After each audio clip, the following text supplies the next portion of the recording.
aurten ere elurra ari du mendian. Tonaka ur solidok zuriz jantziko dituzte basoak, zelaiak eta mendi tontorrak, eta negu gorri beteko irudia eskainiko digute. Baina elur hauek ez dira betiko. Eguzkiak eta temperatura altuagoek ura ingurura askatuko dute pixkanaka.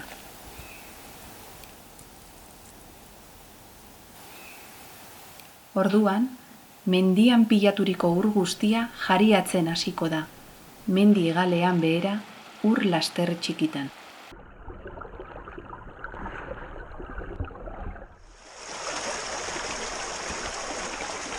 Dena den, ibilgu hauetako batzuek ez dute lurgainetik segituko.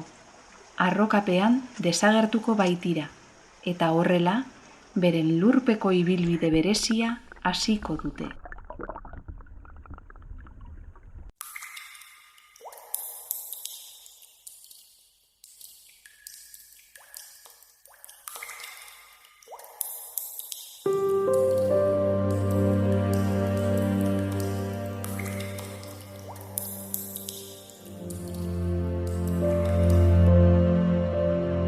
Mendi guztietan ez daude haitzuloak eta lurpeko ibaiak. Horiek mendikateen ezaugarrien eta erliebea osatzen duen arroka motaren arabera sortzen dira, neurri handi batean. Ura daramaten lurpeko sistemen eraketari karstifikazioa esaten zaio, eta prozesu hori burutzeko nahitaezkoa da urak disolba ditzakeen harri motak izatea. Arroka karstifikagarririk garrantzitsuena karerria da, gure mendi ugaritako osagai nagusia hain zuzen. Karerria arroka sedimentarioa da, orain dela milioika urte sortu zen gure ingurunea estaltzen zuten itsaso tropikaletan. Han, izaki bizidun askoren eskeleto minerala kaltzio-karbonatoa oinarri eratu zen. Milioika urtean, organismo haien gorpu pila bat itsasondoan pilatu zen, eta horrela oso sedimentu garrantzitsuak eratu ziren.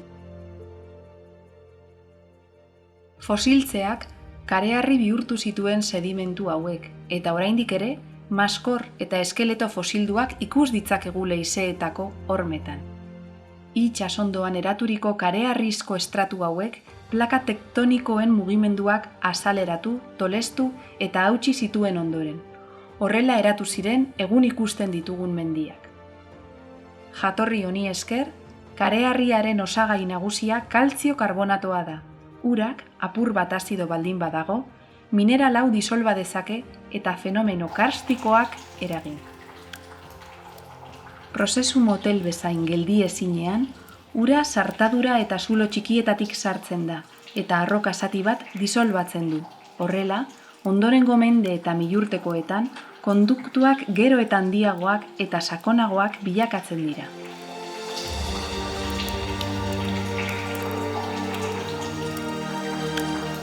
Halaxe sortzen dira barrunbeak, urak lurpeko bidaian aurrera egiteko beretzat sortuak.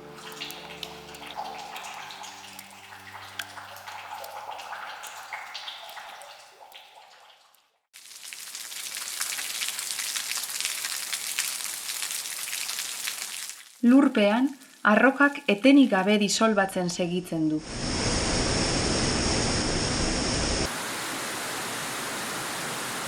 Ur ugariko ibaiak sortzen dira, eta arroka gero eta gehiago disolbatzen dute.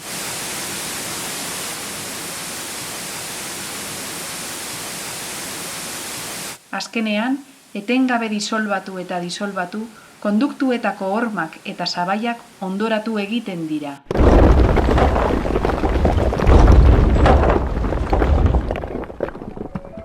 Orduan, lurpeko ikuskizun paregabeenetako bat sortzen da, areto eta galeria handiak.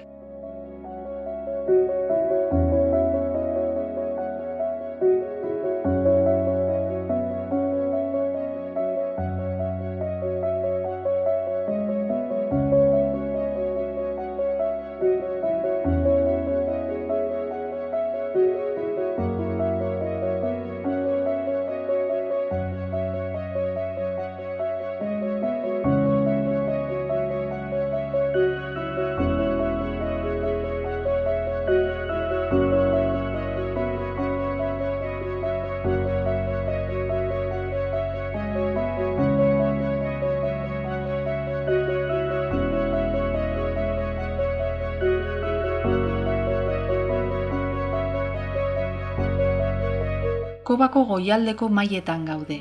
Hemen, ura dagoeneko ez dugu ubidetzar aktibo eran aurkituko, eta horrela, galeria sakonagoetan aldi-aldian gertatzen diren uholdetatik salbu egongo gara. Galeria hauei fosil esaten zaie, eta bertan egitura eder eta txundigarriak sortzen dira, espeleotemak, gure gidariek berehala erakutsiko dizkigute.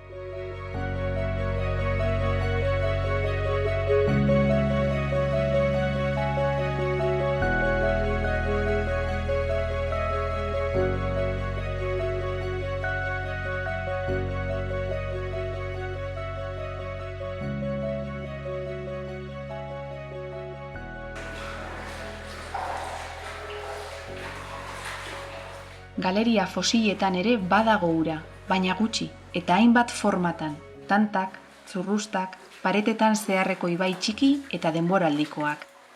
Galeria hauetan uraren zeregina aldatu egiten da, eta arroka disolbatu beharrean egitura mineralak eratzen ditu, espeleotemak. Kaltzio bikarbonatoz beteriko tanta arrokatik atera eta ustekabeko presio aldaketa jasaten du. Ondorioz, bertan disolbaturiko karbono dioxidoaren kopuru bat airera joaten da. Une horretan, tantak garraiatzen duen mineralaren disolbagarritasuna txikiagotu egiten da. Beraz, mineralaren forma aldatu egiten da, solido bihurtuta. Kristal txikiak sortzen dira, eta horiek beste espeleotema bat sortzen dute.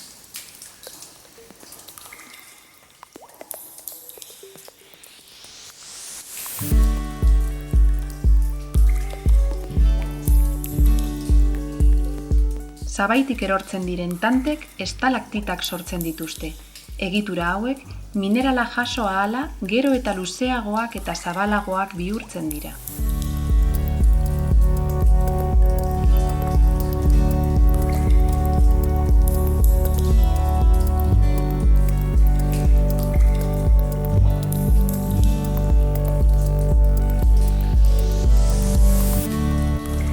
Tanta ertz inklinatu batean behera irristatzen bada, bandera bat eratuko du, ibilbide osoan askatzen duen mineralari esker.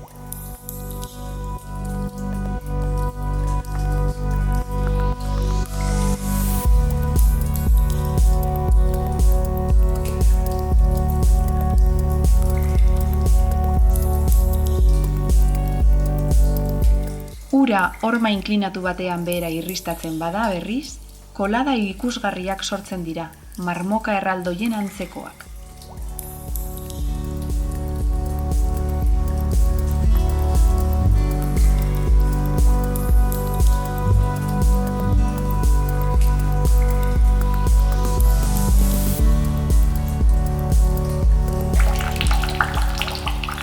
Urak lurrera eroritakoan, eraikuntza lanetan segitzen du. Askatzen den kaltzio karbonatoak estalagmitak eratzen ditu, lurretik tanten iturriraino hasten direnak.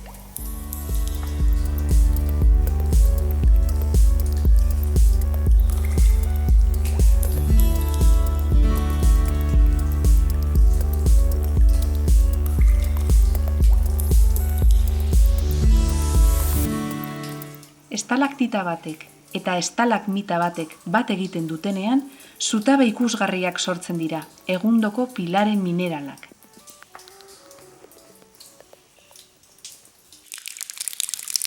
Zoruan zehar dabilen urak ere kaltzio karbonatoa askatuko du. Orduan, mineralesko presa txikiak sortuko dira, eta ura bertan pilatuta geratuko da. Lurpeko putzu berezi hauei gur esaten zaie.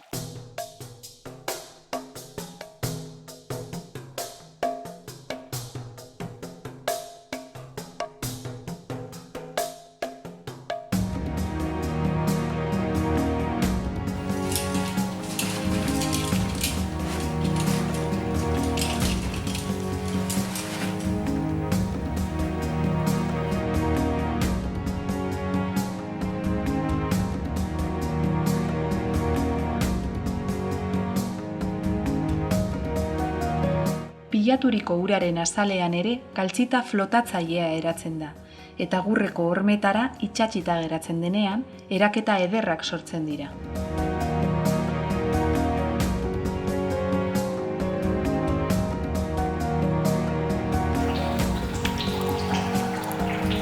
Urak mota askotako espeleotemak sortzen ditu.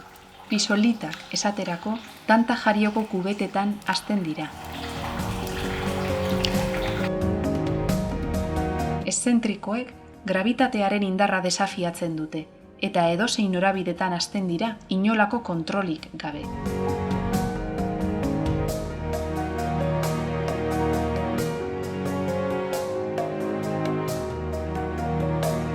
Igeltsuz koloreak ere hauskor eta delikatuak ikusgarriak dira.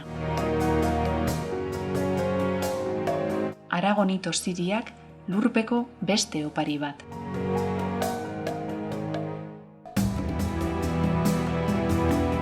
Irten gaitezen galeria fosiletatik eta goazen lurpeko korronteen bila, baina lehenengo gure gidarien atzetik lurpeko beste ur ingurune batera joango gara.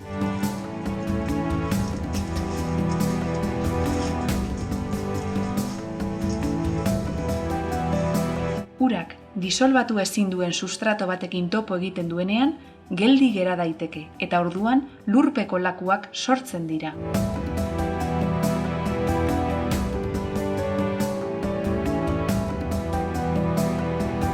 Halako inguruek lurpeko munduaren ikuspegi ederrenetakoa eskaintzen digute.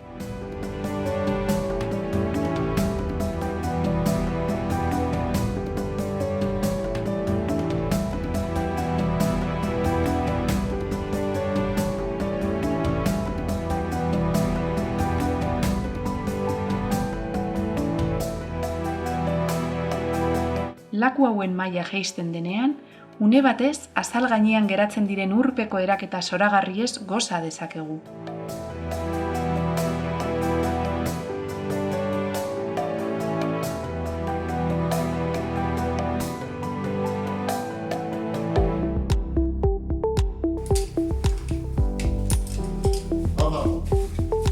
Orain, Kobazuloko toki sakonenetaraino jaitsiko gara.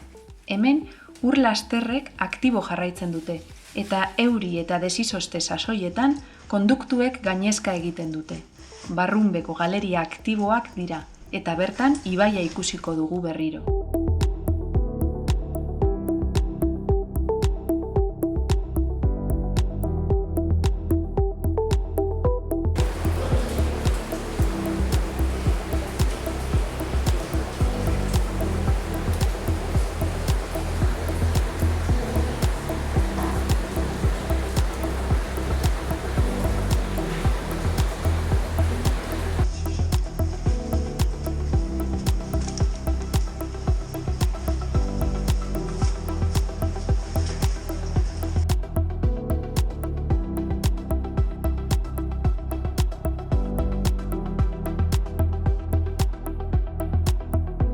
Galeria aktibo mota hauetan, ur maila oso aldakorra izaten da, baita morfologia ere, neurri handi batean matrizea osatzen duten materialaren arabera.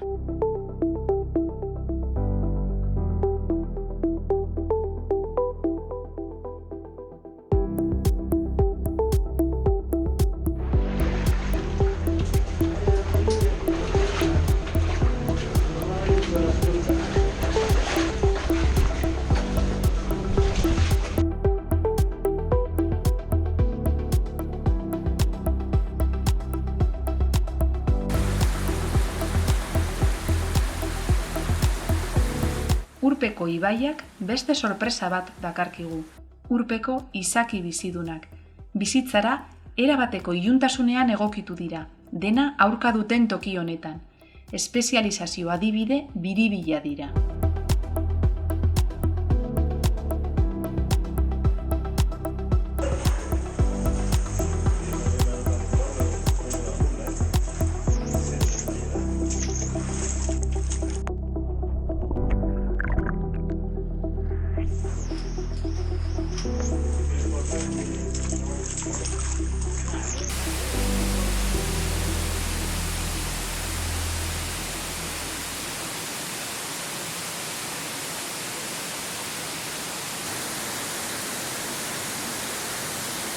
Haitzuloetan ur-jauziak ere sortzen dituzte ibaiek, eta erortzen den uraren zarata askoz ere handiagoa da hemen behean.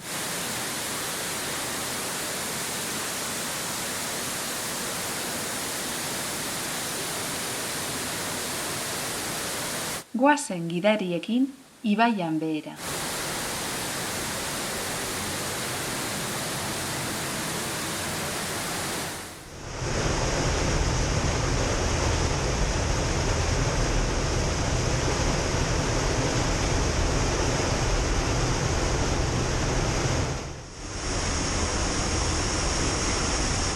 Galeria hauek hain mehartuta daudenez, oposizio teknika erabili behar dugu aurrera egiteko, bestela bustita bukatuko dugu.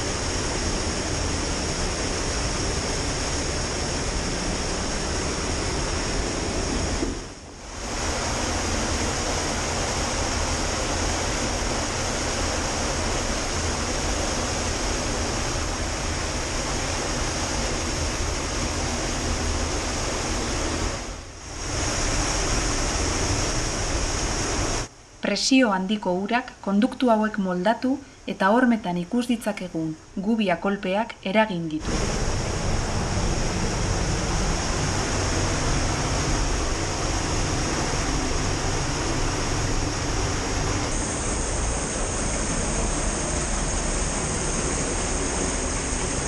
Badirudi gure bidea amaitzen ari dela. Azkenean, urak konduktu osoa estaliko du, sifoi bat dugu parean.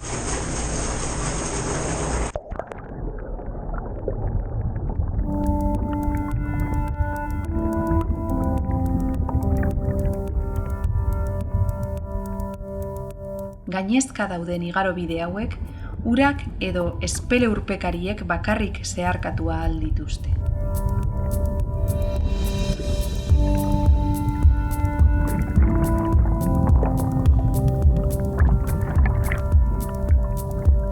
Ematen du, badugula airea berriro, eta norbait gure zain dagoela.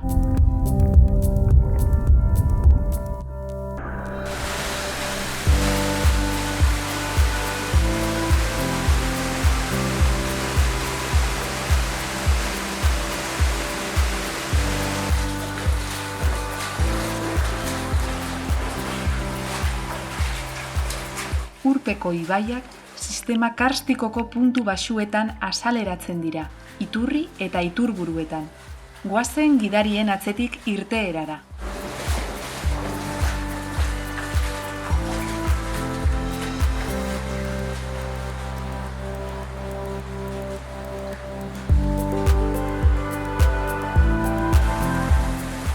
Kasu honetan, ibaia koba formako iturburu baten bidez azaleratzen da.